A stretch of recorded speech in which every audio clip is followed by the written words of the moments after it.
అన్న MLC elections వస్తున్నాయి, పట్టభద్రుల ఎలక్షన్లో. సో చదువుకున్న గ్రాడ్యుయేట్స్గా మీరు ఈసారి ఎవరికి సపోర్ట్ చేయాలనుకుంటున్నారు? మేము ఉన్న పలంగా చింతపండు నవీన్ అన్నకి సపోర్ట్ చేయాలనుకుంటున్నాం అన్న. ఎందుకంటే ఇంతకుముందు జరిగిన అన్యాయాలని ఇప్పుడు అరికట్టాలంటే అన్ననే రావాలి, అన్నకి సపోర్ట్ చేస్తాం మేము. అంటే ఎందుకన్నా ఆయన చింతపండు నవీన్ కొన్ని వందల కోట్ల అవినీతి చేసిందని ఆయన అనుచరులే చెప్తారు, ఓకేనా? సో ఇట్లాంటి సో కాల్డ్ ఒక క్యాండిడేట్ కి మీరు ఎందుకు సపోర్ట్ చేయాలనుకుంటున్నారు? ఎందుకు అని అంటే అన్యాయాన్ని అరికట్టాలంటే ఆయననే కరెక్ట్ అని మేము అనుకుంటున్నాం. ఆయన్నే అన్యాయం చేసిండని వందల మంది చెప్తారు అన్న. ఆయనతో పని చేసిన వాళ్ళే చెప్తారు కొన్ని వందల కోట్ల అవినీతి చేసిండు, బ్లాక్ మెయిలర్ ఈయన అని చెప్పేసి కేటీఆర్ కూడా చెప్తుండు. సో ఆయన పక్కన ఉన్న వాళ్ళు కూడా అదే మాట చెప్తారు, ఒక బ్లాక్ మెయిలర్ ఈయన అని. సో ఒకప్పుడు టీ తాగడానికి పైసలు లేని చింతపండు నవీన్ ఈ రోజు వందల కోట్ల ఆస్తి ఎట్లా సంపాదించిండు, గవర్నమెంట్కే 1 కోటి విరాళంగా ఇస్తుండు, కానీ అఫిడవిట్లో 32 లక్షలు చూపించిండు. సో అట్లాంటి వ్యక్తికి మీరు ఎందుకు సపోర్ట్ చేయాలనుకుంటారు? ఎందుకు అని అంటే అన్న, ఇప్పుడు పక్క నుండి చెప్పేటోళ్ళు చెప్పింది ఎట్లుంటారు అన్న, ఏదైనా ఉన్న రుజువు క్లియర్ చేయాలి కదా. క్లియర్గా ఏందన్న, 32 లక్షలు ఆయన అఫిడవిట్ లో ఇద్దరు వైఫ్ అండ్ హస్బెండ్ కి కలిపి 32 లక్షలు ఆస్తి ఉన్నదని చూపించిండు. కానీ మొన్న బహిరంగ సభల అందరి ముంగటనే నా 1.5 కోటి ఆస్తి నా పర్సనల్ ఆస్తి ఇస్తున్నా అని చెప్పేసి ఓపెన్ గా కోమటిరెడ్డి వెంకటరెడ్డి చేతిలో పెట్టిండు ఆస్తి పేపర్లు. సో ఎప్పుడు కావాలంటే అప్పుడు సైన్ పెడతా అని, అంటే అది కూడా ఇచ్చినట్టు ఇచ్చి ఇవ్వకుండా చేసిండు దాన్ని. సో అట్లాంటి వ్యక్తికి మీరు ఎట్లా సపోర్ట్ చేయాలనుకుంటారు అని? ఎట్లా అంటే అన్న, ఇప్పుడు ఉన్న పదంగా అయితే ఆయనకు సపోర్ట్ ఇస్తేనే మాకు మంచి జరుగుతుందని మేము అనుకుంటున్నాం అంతే. అంటే ప్రశ్నించే గొంతు మూగపోయింది, కానీ ఆ మూగపోయిన గొంతుని మళ్ళీ మీరు లేవట్టాలనుకుంటారా? ప్రశ్నించే గొంతు మూగ ఎక్కడ పోయిందన్న, ఆయన ఉంటేనే ప్రశ్నిస్తాడని మేము అనుకుంటున్నాం. ఏడా అన్న, ఇప్పుడు ప్రశ్నించి ఇన్ని సంవత్సరాల నుంచి ప్రశ్నించి కాంగ్రెస్ గవర్నమెంట్ ని తీసుకొచ్చిండు, కానీ ఈ రోజు అదే కాంగ్రెస్ గవర్నమెంట్ కి కొమ్ము కాస్తూ ఎమ్మెల్సీ సీట్ తీసుకొని మళ్ళీ ఎలక్షన్లో నిలబడ్డాడు. ఇప్పుడు గెలిపిస్తే మీకు ఏం న్యాయం చేస్తారు అనుకుంటారు? ఇంతకుముందు జరిగిందేమో తెలియదు కానీ ఇక ముందు మాకు ఖచ్చితంగా న్యాయం చేస్తారని కోరుకుంటూ అన్నని గెలిపేయాలని అనుకుంటున్నాం. సో అన్న, ఎమ్మెల్సీ పట్టభద్రుల ఎలక్షన్స్ వస్తున్నాయి. సో మీరంతా చదువుకున్న గ్రాడ్యుయేట్స్. సో ఈసారి ఓటు మీరు ఎవరికి ఇద్దాం అనుకుంటారు? మేమైతే అశోక్ సార్ వైపు నిలబడదాం అనుకుంటున్నాం. ఎందుకనంటే ఇన్ని రోజుల నుండి ఏ రాజకీయ నాయకుడు కూడా విద్యార్థుల పట్ల నిలబడి కొట్టిన దాఖలాలు లేవు. సో అశోక్ సారే కొంచెం పదవి ఉన్నా లేకపోయినా నిస్వార్థంతో విద్యార్థుల సమస్యల కోసం, గొడవల కోసం ఇవన్నిటికీ ముందుండి నిలబడ్డాడు కాబట్టి మేమందరం ఆయన వైపు నిలబడదాం అనుకుంటున్నాం. అంటే ఆయన ఒక independent candidate, Congress party ruling లో ఉన్నది. సో చింతపండు నవీన్ కూడా మీ ఎమ్మెల్సీ ఎలక్షన్స్ లో కంటెస్ట్ చేస్తుండు, 2 సార్లు కంటెస్ట్ చేసిండు, ఓడిపోయిండు. ఈసారి శాసన మండలికి పంపిస్తారా లేకపోతే శ్మశాన వాటికి పంపిస్తారా అని చెప్పి ఆయన ప్రశ్నిస్తుండు. అంటే అది బెదిరింపు చర్యగా తీసుకుంటారా లేకపోతే మీరు ఎట్లా తీసుకుంటారు? ఇది శ్మశాన వాటికి పంపిస్తారంటే అధికారం రాకపోతే విద్యార్థుల వైపు నిలబడి కొట్లాడా? అది కదా అసలు రాజకీయ నాయకుని లక్ష్యం ఏంది? ఒక గ్రాడ్యుయేట్ ఎమ్మెల్సీగా ఉండడంటే ప్రతి సమస్య పైన స్పందించి తన వంతుగా ఎంత పాత్ర వహిస్తాననేదే ముఖ్యం తప్ప అధికారం ఉంటే బతుకుతా, అధికారం లేకపోతే నేను చత్తా అని అంటే అది బెదిరింపు చర్య తప్ప స్ఫూర్తిదాయకమైన చర్య ఎట్లయితుంది? అది కాదు కదా. చింతపండు నవీన్ గోయి తీసుకుని రెడీగా పెట్టుకోమంటారు మీరు? తప్పకుండా. ఒకవేళ ఓడిపోతే ఆ పని చేస్తాననుకుంటే కానియమనండి. ఎందుకనంటే అట్లాంటి వ్యక్తులు సమాజంలో ఉన్న వేస్టే కదా. ఇప్పుడు బెదిరించి గెలిచి నిలబెట్టించి ఇప్పుడు బెదిరిస్తాడు, రేపటి రోజున ఏదైనా మంచి జరగకపోతే ఆయన కూడా నలుగురు నేసేస్తాను అంటాడు కదా. ఆయన తట్టుకోగలిగిన కాబట్టి ఆయన చెప్తా అంటాడు, ఆయన తట్టుకోలేనప్పుడు ఎదురు నేసేస్తాడు కదా, అంతే కదా. సో ఇప్పుడు independent candidate Ashok sir, so ఆయన మీకు ఏ విధంగా, అంటే ఒక గవర్నమెంట్ సపోర్ట్ లేదు, ఏ సపోర్ట్ లేదు, కానీ ఏ సపోర్ట్ లేకుండా ఆయన మీరు గెలిపిస్తామని అంటారు. రేపు పొద్దున ఆయన గెలిచిన తర్వాత ఆయన ఏం చేయకపోతే? అంటే పదవిలో లేనప్పుడే ఆయన విద్యార్థుల కోసం పోరాటం చేసిండు, ఆయన కోసం సమస్యల కోసం ఆయన ముందు నిలబడ్డాడు కదా. కనీసం ఒకవేళ ఆయనకు ఒక అధికారం ఉంటే కనీసం ఎంత కాదన్నా కనీసం అయినా కనీసంలో కొంచెమైనా విద్యార్థులకు సహకారం అందిస్తారని ఒక నమ్మకం. అన్న చెప్పండి, ఎమ్మెల్సీ ఎలక్షన్స్ పట్టభద్రుల ఎలక్షన్లు జరుగుతున్నాయి, ఈసారి ఓటు ఎవరికి ఇద్దాం అనుకుంటున్నారు? నేను టీఆర్ఎస్ ప్రభుత్వానికి సపోర్ట్ చేద్దాం అనుకుంటున్నాను. చింతపండు నవీన్ అనే ఒక మల్లన్న వ్యక్తి చాలా అవినీతికి పాల్పడ్డాడు, అమ్ముడు పోయాడు వ్యక్తి కాబట్టి ఆయనకు ఈసారి ఖచ్చితంగా తగినగా బుద్ధి చెప్తాం మేము. మా తరపున మా యువకుల తరపున మేము ముందుండి ఆయన చింతపండు నవీన్కు చాలా బుద్ధి చెప్పవలసిందిగా కోరుకుంటాను. ఎందుకంటే ఆయనకు క్యూను ఛానల్ పెట్టినప్పుడు చాలా ఆయనకు ఎంతోగా మేము సపోర్ట్ చేసినాం. కానీ ఇప్పుడు ఆయనకు ఓ లగ్జరీ కార్లు కాన్వాయ్లు చూసి మేము ఆశ్చర్యపోతున్నాం. ఆయన ఫస్ట్ బీజేపీలో ఉన్నాడు, బీజేపీ సపోర్ట్ పొంది మళ్ళీ అక్కడి నుంచి వచ్చి కాంగ్రెస్ అన్నాడు. కాంగ్రెస్లో టికెట్ పొంది మళ్ళీ ఇప్పుడు నిరుద్యోగులందరినీ ఆగం చేసేందుకే పట్టభద్రులు అని ఒక సాగు చెప్పి ఇప్పుడు వస్తున్నాడు. కాబట్టి ఆయనకు తగిన బుద్ధి చెప్తామని మేము అంటున్నాం. అంటే 2 సార్లు ఆల్రెడీ ఎమ్మెల్సీగా నిలబడ్డాడు, ఒకసారి ఇండిపెండెంట్ క్యాండిడేట్గా నిలబడ్డాడు, ఇంకోసారి కాంగ్రెస్ నుంచి నిలబడ్డాడు. కాంగ్రెస్ నుంచి నిలబడ్డప్పుడు ఆయన కాంగ్రెస్ పార్టీ ఒక గాడిద పార్టీ అని చెప్పిండు. మళ్ళీ ఈరోజు మీరు అదే కాంగ్రెస్ పార్టీ నుంచి మళ్ళీ ఎమ్మెల్సీగా పోతుండు. సో మీరు ఇట్లా ఏ విధంగా సపోర్ట్ చేయాలా అని ఏమన్నా అనుకుంటారా? అదే ఆయనకు కాంగ్రెస్ తరఫున టికెట్ ఇచ్చుడు మాకు చాలా సిగ్గుచేటుగా ఉంది.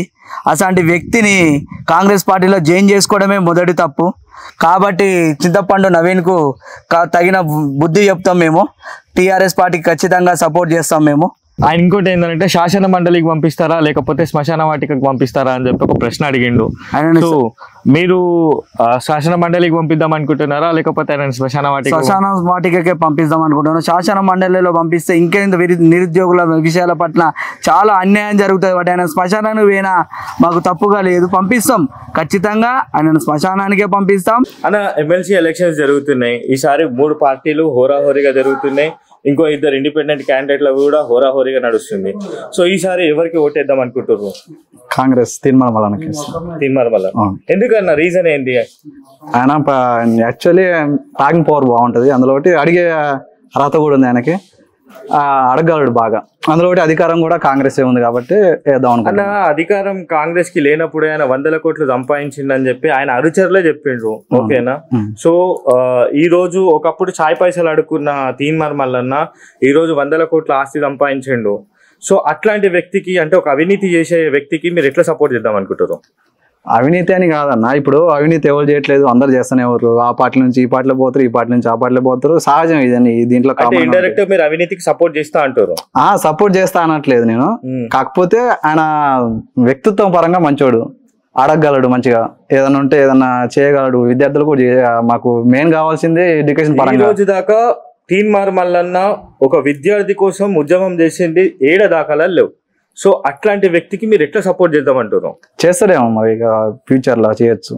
ఫ్యూచర్ మీరు చేస్తారు తప్ప ఈ రోజు ఆయన ఏమైనా చేస్తాడని అయితే మీకు నమ్మకం లేదు కదా?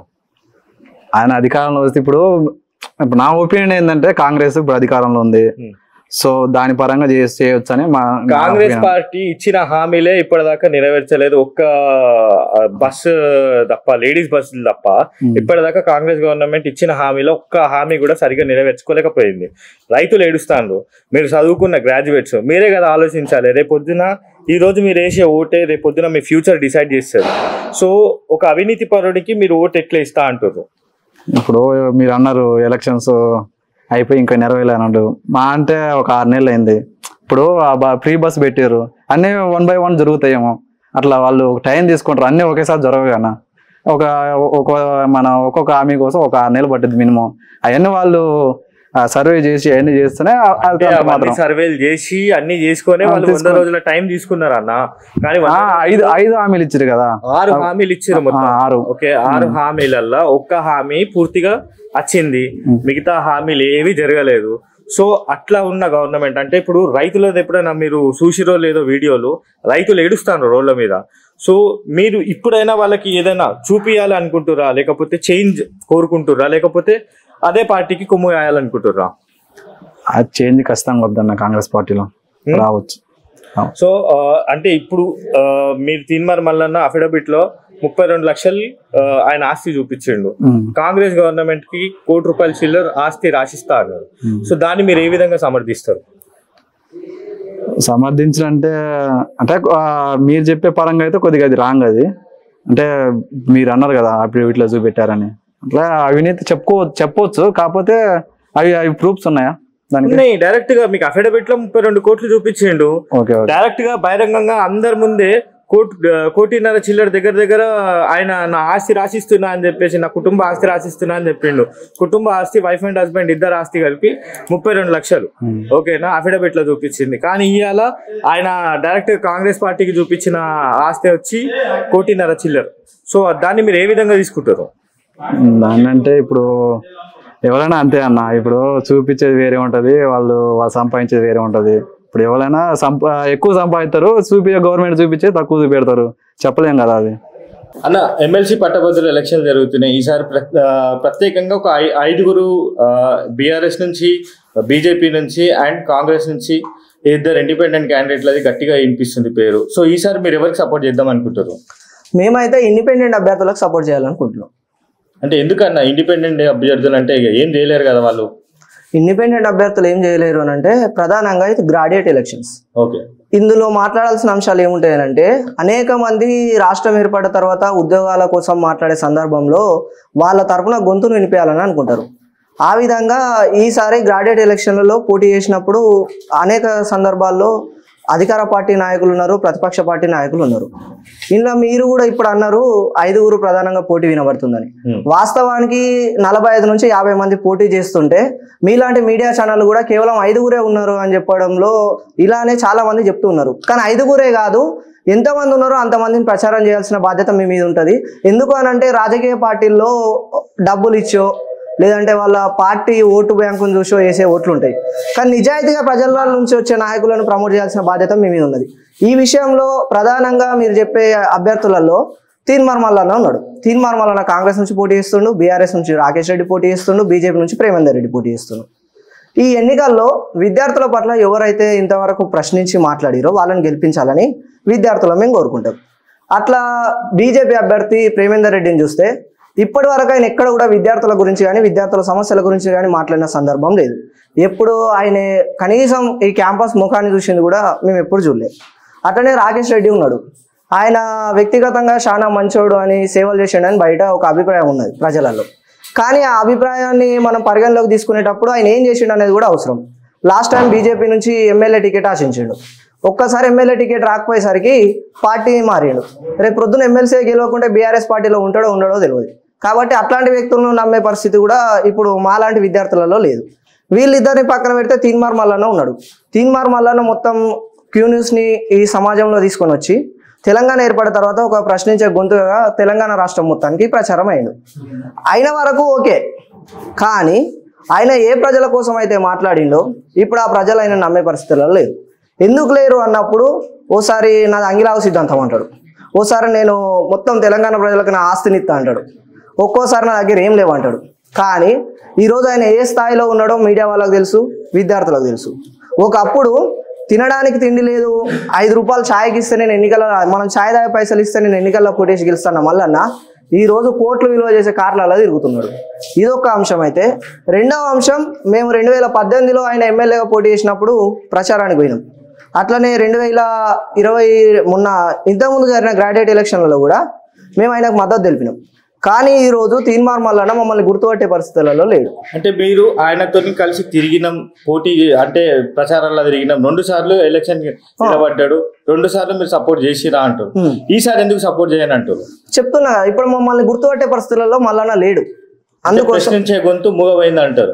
ప్రశ్నించే గొంతు మూగపోయింది అని చెప్పేదానికంటే మీకు ప్రధానంగా నేను చెప్పాల్సిన అంశం ఏంటి అని అంటే గ్రాడ్యుయేట్స్ కోసం ప్రతిపక్ష నాయకులు అవసరం. ఇప్పుడైనా అధికార పక్షం రేపు ప్రొద్దున ఇప్పుడు గెలిచిన అభ్యర్థులు ఎట్లయితే పల్లారాజేశ్వర రెడ్డిని లాస్ట్ టైం గెలిపించారు, ఆయన ఎక్కడ కూడా విద్యార్థుల గురించి మాట్లాడింది లేదు.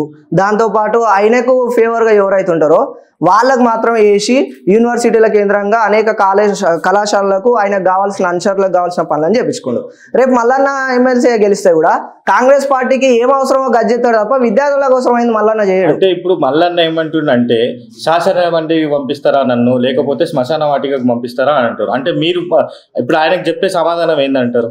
ఇట్లాంటి విషయాలు తీన్మార్ మల్లన్న విషాదర్ మహారాజ్ దగ్గర కాపీ కొట్టిన విషయాలు. ఆయన ఒక సిద్ధాంతం చెప్తూ బహుజన భావజాలం గురించి చెప్పుకుంటా మేము మహారాజులం అని చెప్పేసి ఒక ఐడియాలజీని తీసుకొచ్చిండు. మహారాజు ఉంటే సింహాసనం మీద ఉండాలి, లేదంటే శ్మశానంలో ఉండాలి అనే డైలాగ్ ఆయన ప్రతి మీటింగ్లో చెప్తాడు. ఇదే డైలాగ్ మల్లన్న కాపీ కొట్టిండు అంతే. ఇదే డైలాగ్ మన అంతకుముందు నిలబడ్డ బీఆర్ఎస్ క్యాండిడేట్ కూడా చెప్పిండు. అదే ఒకరిని చూసి ఒకరు అలవాటు చేసుకుంటారు తప్ప వీళ్ళు ఇప్పుడు ఓడిపోతే శ్మశానంలో పోతాడు మల్లన్న. మరి మీరే అడగాలి. అది రాజకీయాలలో అన్నీ ఉంటాయి. రేపు మళ్ళీ నేను ఫేవర్గా మాట్లాడతా కావచ్చు, అది రాజకీయం. కానీ ఇప్పుడున్న పరిస్థితులు మాత్రం ఎవరికి నచ్చింది వాళ్ళు చేసుకుంటారు. అది అభ్యర్థుల యొక్క ప్రచారం. మీరు ఎవరికి ఇద్దాం అనుకుంటారు ఓటు? మేమైతే అశోక్ సార్కి అనుకుంటున్నాం. ఎందుకు అనుకుంటున్నాం అంటే వీళ్ళందరికంటే అశోక్ సార్ చాలా బెటర్. మొన్న జీవో నెంబర్ 46 మీద ఆయన వంతు పోరాటం చేసిండు, కేసుల పాలయ్యిండు. అయినప్పటికీ కూడా ఆయనకు మంచి సబ్జెక్ట్ ఉన్నది, క్లాసులు చెప్పుకోగలుగుతాడు. అవన్నిటిని పక్కన పెట్టి ఎమ్మెల్సీ పోటీ చేయాల్సిన అవసరం ఆయనకి ఏముంది? మాలాంటి విద్యార్థుల కోసం ఆయన ముందుకు వచ్చిండు కాబట్టి ఆయనకి వేయాలనుకుంటున్నాం. ఎమ్మెల్సీ ఎలక్షన్స్ జరుగుతున్నాయి, సో ఈసారి ఓటు ఎవరికి ఇద్దాం అనుకుంటారు? ఎవరికి వేయాలని చెప్పేసి డిసైడ్ చేసుకోలేకపోతున్నాం అన్న. ఒక్కొక్కళ్ళు ఒక్కొక్క విధంగా మాట్లాడుతున్నారు. అశోక్ సార్ ఏమో విద్యార్థుల పక్షాన స్వతంత్ర అభ్యర్థిగా నిలబడి నేను పోరాడతా అని చెప్పేసి అంటున్నారు. అటు తీన్మార్మలనేమో నేను కాంగ్రెస్ పార్టీ అధికారంలో ఉంది కదా, కాంగ్రెస్ పార్టీ తరఫున నేను మాట్లాడతా అని చెప్పేసి ఆయన అంటున్నాడు. గడ్డం వినోద్ కుమార్ బీఆర్ఎస్ తరఫున పోరాడతా అని చెప్పేసి ఆయన అంటున్నారు. ఇలా ఒక్కొక్కళ్ళు ఒక్కొక్క విధంగా మాట్లాడుతున్నారు. కానీ విద్యార్థుల పక్షాన నిజంగా మాట్లాడింది మాత్రం ఎవరు లేరన్న. ఇంతకుముందు పల్లా రాజేశ్వర్ రెడ్డి ఉండే, ఆయన ఏం మాట్లాడలేదు. బీఆర్ఎస్ గవర్నమెంట్కి సపోర్ట్గా ఉండే, కానీ ఆయన తరఫున జరిగింది విద్యార్థులకు ఏ మేలు జరగలేదన్న నిజంగా చెప్పాలంటే. ఇప్పుడున్న సిచ్యువేషన్లో అంటే విద్యార్థులు కాస్త మద్దతుగా ఉన్నదంటే అశోక్ సార్కు ఉన్నారన్న. ఎందుకు చెప్పాలంటే ఆయన పోరాడుతున్నారు, విద్యార్థుల్లోనే కలిసి తిరుగుతున్నారు. ముఖ్యంగా మొన్న గ్రూప్ 2 పోస్ట్ పోన్ విషయంలో జైలుకి వెళ్ళొచ్చారు. ఈ కొన్ని విషయాల వల్ల ఆయనకు విద్యార్థులు సపోర్ట్ ఉన్నారు. దాంతోపాటు మరి కొంతమంది విద్యార్థులు ఏమంటున్నారంటే తీన్మార్మల్లనే చేస్తాడేమో, ఆయన కూడా ఇంత క్యూ న్యూస్ నడుపుతున్నాడు కదా, ఆయన కూడా మాట్లాడతారేమో, ఆయన కూడా పోరాడతారేమో, విద్యార్థుల తరపున న్యాయం జరిగేలా చూస్తారేమో అని చెప్పేసి ఆయన చూస్తున్నారు. నువ్వు చింతపండు నవీన్ అన్న ఎవరైతే ఉన్నారో తీన్మార్మల్ల అన్న, సో ఒకప్పుడు ప్రశ్నించే గొంతు నేను అన్నాడు. ఈ రోజు ఒక పార్టీలా నిలబడి మాట్లాడుతుండు. సో ఆయన మీకు ఏ విధంగా న్యాయం చేస్తాడు అని అనుకుంటారు? అయితే ప్రస్తుతం ఉన్న సమాజంలో ఏంటంటే అన్న, పార్టీలో లేకుండా స్వతంత్ర అభ్యర్థిగా ఏం చేయలేమన్న. అందరూ రాజకీయ పార్టీ నాయకులు ఏం చేస్తున్నారంటే స్వతంత్ర అభ్యర్థిగా నిలబడినప్పటికీ రాజకీయ పార్టీలో చేరుతున్నారు. రాజకీయ పార్టీ అండతోనే ఏదైనా జరగాల్సి వస్తుంది. ఎందుకంటే అధికారం వాళ్ళ చేతుల్లో ఉంది కాబట్టి వాళ్ళు సంతకాలు చేస్తేనే, వాళ్ళ ఏదైనా జీవో పాస్ చేయాలి అంటే వాళ్ళ సపోర్ట్ కావాల్సిందే కదా, కాబట్టి వాళ్ళు చేరుతున్నారు. సరే, ఒకప్పుడు తీన్మార్మల్లన్న గారు నేను ప్రశ్నించే గొంతుకగా ఉన్నారు అని చెప్పేసి అన్నారు. కానీ ఇప్పుడు ఎలా ఉంటారో అని చెప్పేసి ఎవరు డిసైడ్ చేసుకోలేకపోతున్నారు. అశోక్ సార్ కూడా ఇప్పుడు చేరరన్న నమ్మకం విద్యార్థుల్లో అయితే ఒకటి ఉన్నది.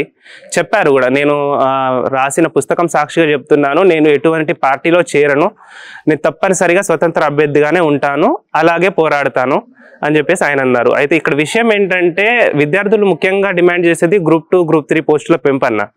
అది ఎవరైతే చేస్తారో, ఎలక్షన్కి ముందు ఎవరైతే చేస్తారో వాళ్ళకి కొంచెం మద్దతు దొరికేటట్టుందన్న. అంటే ఇప్పుడు జీవో నెంబర్ 46, జీవో నెంబర్ 317 వీటి గురించి కూడా పోరాడతామని చెప్పి మాట్లాడుతుండే అప్పుడు. ఈ రోజు ప్రశ్నించే గొంతు కొన్ని వందల కోట్ల ఆస్తి సంపాదించుకొని నిలబడ్డది. అట్లాంటి చింతపండు నవీన్కి మీరు సపోర్ట్ చేస్తా అని అంటారు. అది ఏ విధంగా తీసుకోవచ్చు? అంటే విద్యార్థులు మీరు అన్ని తెలిసిన వాళ్ళు, మీరు ఏ విధంగా తీసుకుంటారు దాన్ని? లేదు, తీన్మార్మల్లకి సపోర్ట్ చేస్తున్నామని చెప్పేసి అనట్లేదు, కానీ కొంతమంది విద్యార్థులు సపోర్ట్ ఉన్నారు అంటున్నా నేను. దాంతోపాటు ఈ జీవో నెంబర్ 46 ఇష్యూ అనేది చాలా పెద్ద టాస్క్ అయిపోయింది అన్నది. చాలా తక్కువ మార్కులు వచ్చిన వాళ్ళకి ఉద్యోగాలు వస్తున్నాయి, ఎక్కువ మార్కులు వచ్చిన వాళ్ళకి ఉద్యోగాలు రావట్లేదు. దీనివల్ల ఈ గ్రామీణ ప్రాంత ప్రజలు చాలా ఇబ్బంది పడుతున్నారు. యాక్చువల్గా పోటీలో ఉన్న విద్యార్థులు చాలా మంది గ్రామీణ ప్రాంత ప్రజలు, పట్టణ ప్రాంత ప్రజలు వాళ్ళు బిజినెస్ చేసుకోనో వాళ్ళ పని వాళ్ళు చేసుకుని ఉంటున్నారు. కానీ తక్కువ మంది ఉన్నారు వాళ్ళు. గ్రామీణ ప్రాంత ప్రజలు మాత్రమే చదువుకోవడానికి ఎక్కువ ఇబ్బంది పడుతున్నారు. కాబట్టి వాళ్ళ కోసం ఈ జీవో నెంబర్ 46 రద్దు చేయాలని చెప్పేసి చాలా స్ట్రైకులు చేస్తున్నాం. ఇప్పటికే చాలా కార్యక్రమాలు జరిగినాయి, కానీ దాని మీద ఎటువంటి చర్యలు జరగదు. ఇప్పుడు కాంగ్రెస్ ప్రభుత్వం కూడా దాని మీద నేను రద్దు చేస్తాను, రాగానే జీవో నెంబర్ 46 రద్దు చేస్తాను అని చెప్పేసి అన్నారు. కానీ అది ఇప్పటి వరకు రద్దు చేయలేదు. ఇచ్చిన నోటిఫికేషన్లు కూడా ఏం లేవు. ఇప్పుడు కాంగ్రెస్ పార్టీకి ఓటేయాలని చెప్పేసి చెప్పుకోవడానికి కూడా ఇంతకు ముందు ఉన్న నోటిఫికేషన్లే భర్తీ చేశారు, కానీ ఇప్పుడు కొత్తగా నోటిఫికేషన్లు ఇచ్చి ఉద్యోగాలు భర్తీ అయితే ఏం జరగలేదు. కాబట్టి ఏమో ఇక కాంగ్రెస్ పార్టీకి అని చెప్పేసి సపోర్ట్ లేదు, కానీ అశోక్ సార్ వైపు అయితే ఉన్నా కదన్నా, అశోక్ సార్కి అయితే వేద్దాం అనుకుంటున్నా. అన్న, ఎమ్మెల్సీ పట్టభద్రుల ఎలక్షన్ జరుగుతుంది. చదువుకున్న విద్యార్థులుగా ఈసారి మీరు ఎవరికి సపోర్ట్ చేయాలనుకుంటారు? యాజ్ ఎ స్టూడెంట్గా నేనైతే అశోక్ సార్ని గెలిపిద్దామని అనుకుంటున్నా.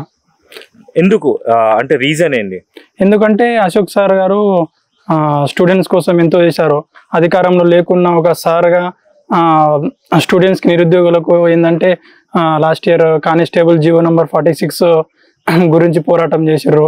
అలాగే మళ్ళీ డిఎస్సిలో పోస్టులు పెంచాలని పోరాటం చేసిర్రు.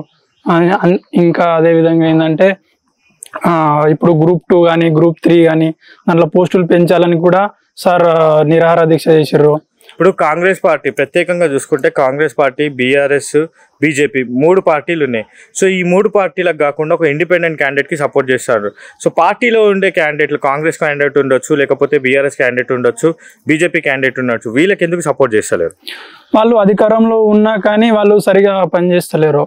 ఎందుకంటే అశోక్ సార్ నిరుద్యోగుల గురించి చాలా పోరాటం చేశాడు కాబట్టి మేము అశోక్ సార్నే గెలిపిద్దామని అనుకుంటున్నాం. అలా ఎమ్మెల్సీ ఎలక్షన్స్ జరుగుతున్నాయి. ఈసారి ఈ పట్టభద్రుల ఎలక్షన్లో మీరు ఎవరికి సపోర్ట్ చేద్దాం అనుకుంటున్నారు? నేను ఇక్కడ అశోక్ సార్కి చేద్దాం అనుకుంటున్నా సపోర్ట్. అశోక్ సార్కి చేద్దాం అనుకుంటున్నా సపోర్ట్. అంటే ఎందుకు అశోక్ సార్ అంటే ఇప్పుడు ఇంకా ముగ్గురు క్యాండిడేట్లు ఉన్నారు. ఒకరేమో కాంగ్రెస్ నుంచి చింతపండు నవీన్ ఉన్నాడు, బీఆర్ఎస్ నుంచి రాకేష్ రెడ్డి ఉన్నాడు, బీజేపీ నుంచి ప్రేమేందర్ రెడ్డి అని ఉన్నాడు. సో వీళ్ళకి కాకుండా ఒక ఇండిపెండెంట్ క్యాండిడేట్కి మీరు సపోర్ట్ చేస్తా అంటారు ఎందుకు? అంటే ఈ పార్టీస్ వైజ్ కాకుండా ఒక దానికి సపోర్ట్ దానికి కాకుండా అశోక్ సార్ గురించి కొంచెం మాకు తెలుసు, కొంచెం కోచింగ్ సెంటర్స్ ఒకటి నడిపిస్తాడు కదా, అట్లా ఈయన కొంచెం డెవలప్ చేయగలుగుతాడనే ఒక నమ్మకంతో ఈయనకు సపోర్ట్ చేద్దాం అన్నట్టు అనుకుంటున్నాం. అలా ఎమ్మెల్సీ ఎలక్షన్స్ జరుగుతున్నాయి. ఈసారి మీరు ఎవరికి సపోర్ట్ చేద్దాం అనుకుంటారు? అశోక్ సార్ గారికే సపోర్టింగ్ ఇద్దాం అనుకుంటున్నాం ఈసారి. అంటే ఇప్పుడు కాంగ్రెస్ పార్టీ నుంచి చింతపండు నవీన్ ఉన్నాడు, సో ఇంకో బీఆర్ఎస్ నుంచి ఏమో రాకేష్ రెడ్డి అని ఉన్నాడు, బీజేపీ నుంచి ఏమో ప్రేమన్ ఉన్నాడు. సో వీళ్ళని కాకుండా ఒక ఇండిపెండెంట్ క్యాండిడేట్ కి మీరు సపోర్ట్ చేద్దాం అంటారు దేనికి? ఆయన ఇండిపెండెంట్ అయినప్పటికీ కూడా విద్యార్థుల తరపున మంచిగా పోటీ చేసి మాకు పోటీ పరీక్షలలో కానీ ఆ తర్వాత మొన్న జరిగినటువంటి కానిస్టేబుల్ పరీక్ష లీకేజ్కి సంబంధించి కానీ ఆ మార్కుల అవకతవకల్ని సరిచేస్తూ మాకు ఎంతో సపోర్టింగ్ ఇచ్చిండు కాబట్టి అతనికి మేము ఈసారి గెలిపించే ప్రయత్నం చేస్తాం విద్యార్థుల తరపున. అయితే ఈసారి చింతపండు నవీన్ శ్మశాన వాటికి రెడీ అవ్వాలా? శ్మశాన వాటికి రెడీ కావాల్సిందే. ఎందుకంటే విద్యార్థుల తరపున ప్రతిసారి ఏమరపాటు లేకుండా నిరంతరం పోటీ చేసేది పోరాడేది మాకు అశోక్ సారే కాబట్టి అతనికే ఈసారి మా ఓటు. అన్న ఎమ్మెల్సీ పట్టభద్రుల ఎలక్షన్ జరుగుతున్నది అంటే ఒక చదువుకున్న వ్యక్తిగా మీరు ఈసారి ఎవరికి సపోర్ట్ చేయాలనుకుంటారు? ఎవరైనా సరే ఎడ్యుకేటెడ్ అయితే బీజేపీని ఎంచుకుంటారు, అన్ఎడ్యుకేటెడ్ మాత్రమే వేరే పార్టీస్ ఎంచుకుంటారు నేను అనుకుంటున్నాను. అంటే బీజేపీ అదే ఎందుకన్నా ఇప్పుడు తీన్మార్ మల్లన్న అలియాస్ చింతపండు నవీన్ ఉన్నాడు, ఆయన కూడా ఫేవరబుల్ ఉన్నాడు అంటున్నారు. అట్లనే రాకేష్ రెడ్డి కూడా ఉన్నాడు. సో అదే విధంగా ఇంకో 2 ఇండిపెండెంట్ క్యాండిడేట్స్ కూడా ఉన్నారు. సో వీళ్ళకి కాకుండా బీజేపీ ఎందుకు? ది రీజన్ ఈజ్ ఇప్పుడు మన కాంగ్రెస్ ఎవరైతే చింతపండు నవీన్ ఉన్నారో లాస్ట్ టైం ఎలక్షన్ నేను కూడా తను సపోర్ట్ చేస్తుండే బికాస్ ఈజ్ ఇండిపెండెంట్. బీఆర్ఎస్ ప్రభుత్వంలో ఉన్న అరాచకాలని he has said very neatly. So బాగా ఇంప్రెస్ అయ్యి ఉండే నేను చూసి సపోర్ట్ చేస్తుండే. బట్ సడన్ గా he has flipped to Congress. Like అనవసరంగా అది లైక్ అప్పుడప్పుడు అది బీఆర్ఎస్ గురించి చెప్పిన నిజాల అబద్ధాలు కూడా తెలియని స్థితిలో ఉన్నాయి ఇప్పుడు నేను. సో అందుకని అలా లైక్ చాలా మాటలు ఒకసారి రేవంత్ రెడ్డిని చాలా మాటలు అన్నాడు ఆయన. సో ఐ గెస్ అతను మాటలు మారుస్తున్నాడు కాబట్టి ఐ కెనాట్ ట్రస్ట్ హిమ్. మళ్ళీ వేరే గాడిద పార్టీ నుంచి గుర్రం పార్టీలకు పోయినా అనే ముచ్చట కూడా చెప్పాడు. అంటే కాంగ్రెస్ పార్టీని ఒక గాడిద పార్టీ అని చెప్పి విమర్శించిన చింతపండు నవీన్ అన్న ఈ రోజు మళ్ళీ అదే పార్టీల నుంచి ఎమ్మెల్సీ సీట్ తీసుకొని అంటే ఏ విధంగా వాళ్ళు సీట్ ఇచ్చారు అనుకుంటున్నారు మీరు?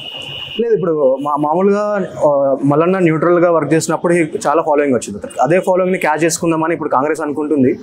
ఇప్పుడు చాలాసార్లు ఇప్పుడు గాడిద అన్న పార్టీని మళ్ళీ ఎంచుకోవడంలో ఇలా మాటలు మారుస్తున్నాడు కాబట్టి వి డోంట్ నో రేపు పొద్దున మళ్ళీ గెలిచాక మళ్ళీ ఇంకో పార్టీ మారితే నా ఓట్ వేస్ట్ అవుతుంది. సో ఇవన్నీ అవుతున్నాయి కాబట్టి డోంట్ ట్రస్ట్ మల్లన్న. ఒకప్పుడు సపోర్ట్ చేశాను but now I don't think I'll support. అంటే ఇప్పుడు ఇంకో 2 క్యాండిడేట్లు లైక్ అశోక్ సార్ కూడా ఉన్నాడు, ఆయన కూడా అంటున్నారు.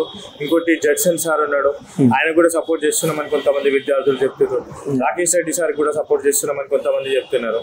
సో ఇట్లా వీళ్ళతో పోల్చుకుంటే ఎవరు ద బెస్ట్ అనుకుంటున్నారు? రాకేష్ రెడ్డి కూడా once upon a time was BJP. Ticket ఇవ్వలేని ఒక దాంతోనే he has change the party and all. So ఇలా పార్టీలు మార్చే వాళ్ళని డెఫినెట్లీ నాట్ సపోర్ట్. రేపు బీజేపీ ఎందుకు అని అంటే హ్యావ్ సీన్ నేను బీజేపీకి ఎప్పుడైనా సరే I will always see Modi space. Modi గారిని చూసి మోడీ గారిని ఎవరికి సపోర్ట్ చేస్తారో డెఫినెట్లీ సపోర్ట్. సో ఇక్కడ పట్టభద్రులలో మోడీతోకి సపోర్ట్గా ఉంటే definitely he will do something for us అని చెప్పేసి ఐఎమ్ సపోర్టింగ్ బీజేపీ. అండ్ ఇక్కడ ఉన్న మిగతా జెట్సన్ కూడా he was very good while చాలా అక్రమాలను బయటపెట్టాడు తను కూడా. But I don't think BJP వాళ్ళతో ఇండిపెండెంట్గా ఈయన అంత మంచి చేస్తాను అనుకోవట్లేదు.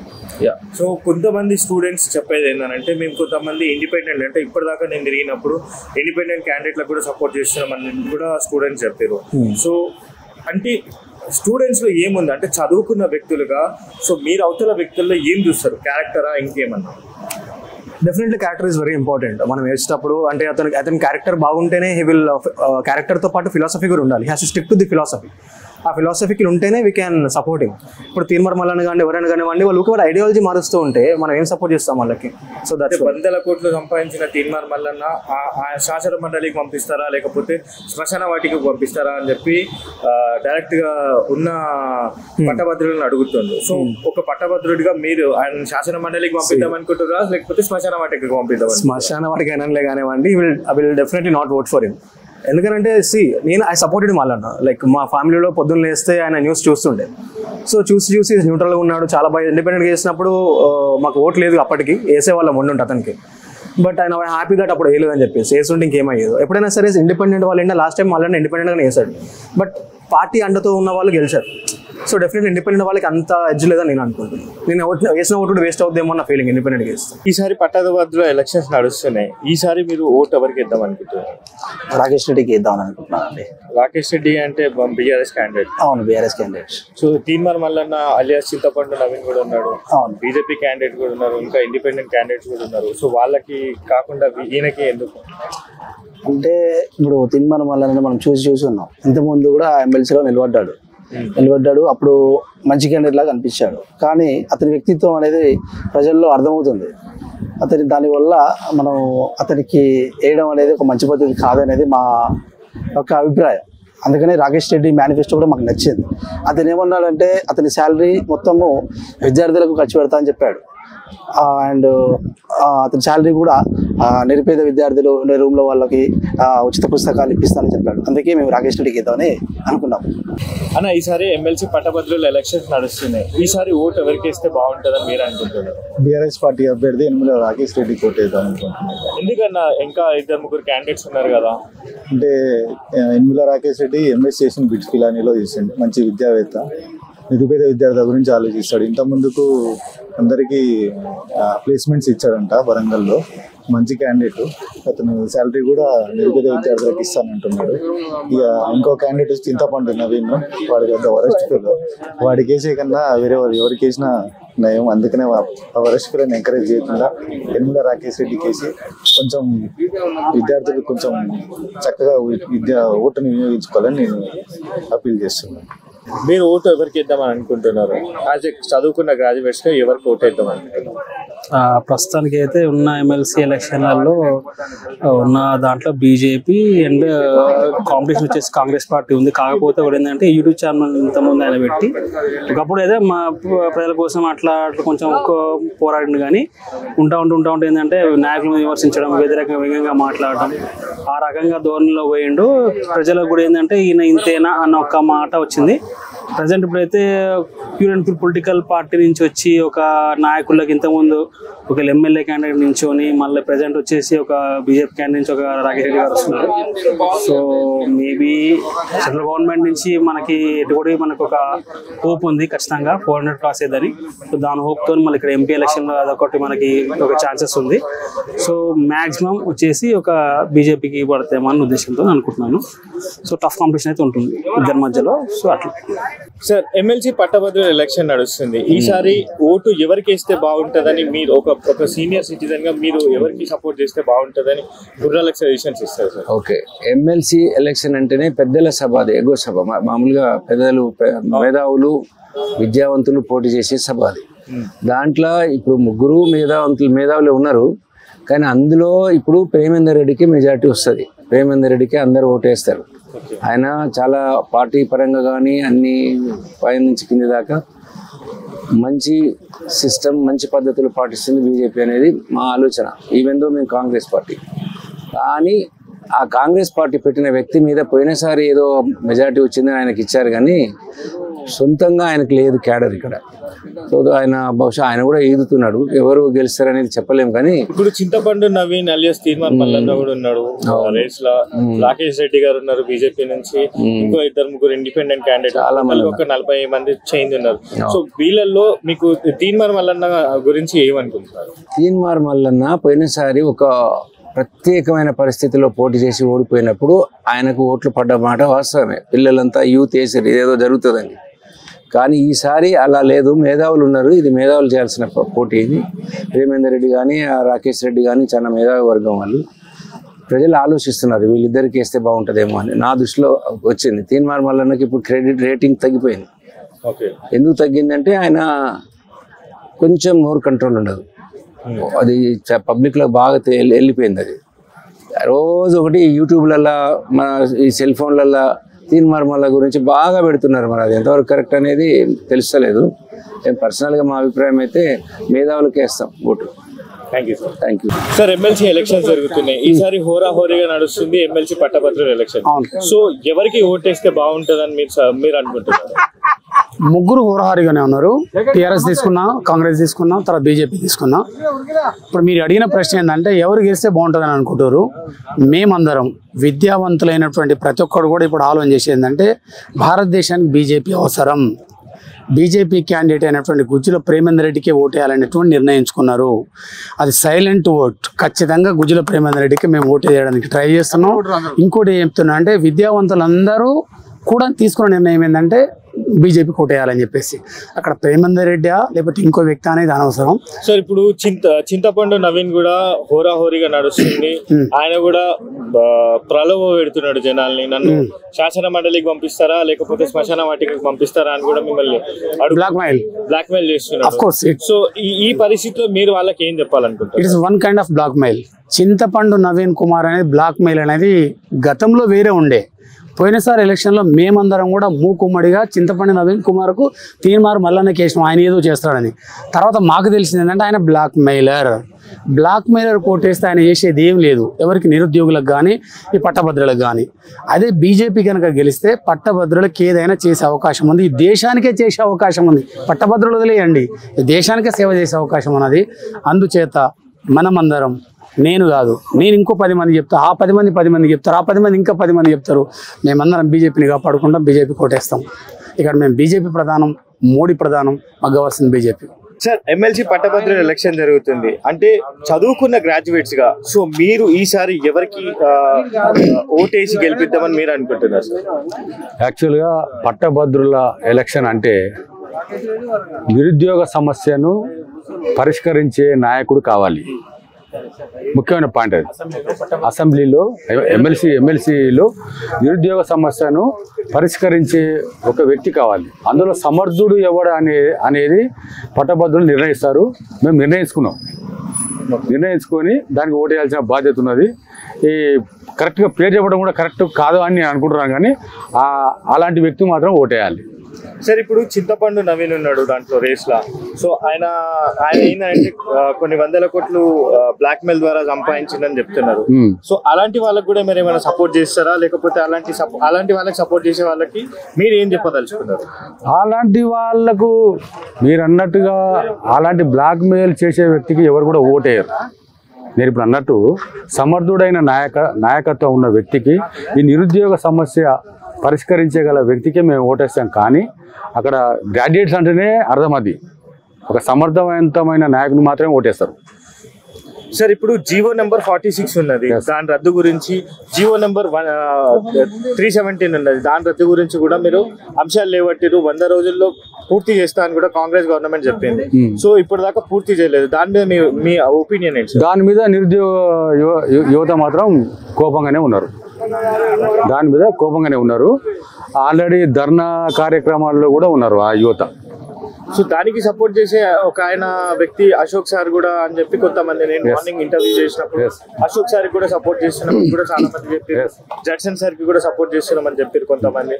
సో వీళ్ళకి మీరు చెప్పే సమాధానం? అశోక్ సార్ కూడా ఒక విద్యావేత్త, ఒక సిస్టమేటిక్ పర్సన్, నిరుద్యోగ యువత మీద ఎన్నో ఏళ్ళుగా పోరాడుతున్న వ్యక్తి. పర్టికులర్గా నల్గొండ జిల్లాకు చెందిన వ్యక్తి, కాకలకొండ వాళ్ళ విలేజ్. అతను కూడా సమర్థవంతమైన నాయకుడు అని మేము భావిస్తున్నాం.